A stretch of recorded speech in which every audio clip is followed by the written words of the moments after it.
Chris Posey and I work for Evolve Home Loans. I talk to realtors and borrowers all day, every day. Today we're going to be highlighting a particular loan program called an Assumable loan.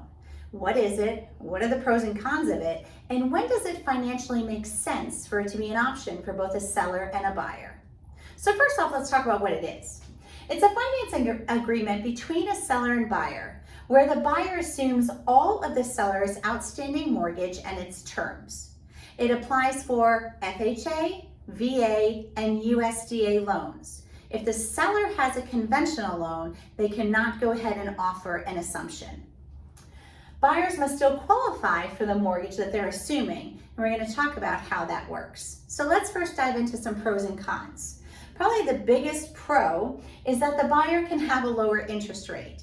With rates where they are right now, it makes it very attractive for a seller to gain more buyer's interest if they have a low interest rate.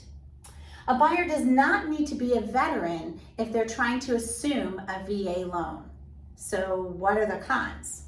Well, probably the biggest one is that you might need a higher down payment than what the normal minimum down payment requirements would be if you're assuming a loan. We're going to go through an example of where and how that works.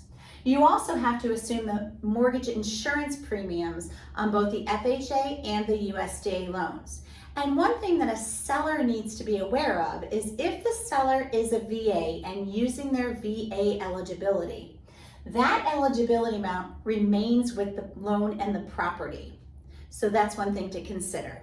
So when does an assumable loan make sense? Well, it makes sense if there's a small gap between the purchase price and the mortgage balance. So say, for example, a purchase price of a home is $400 and the mortgage balance is $325. So what that means is that the new buyer is going to have to be approved for the mortgage loan at $325 and will have to go ahead and come in with $75,000 of down payment money. That makes sense. Where it doesn't make sense is if there's a large gap between the purchase price and the mortgage balance. So in this example, if we have a purchase price of $400 and a mortgage balance of $180, what that means is that the buyer has to qualify for the mortgage at $180, but then also has to come in with $220,000 for either down payment or at least some down payment, and also go ahead and get a mortgage for the difference.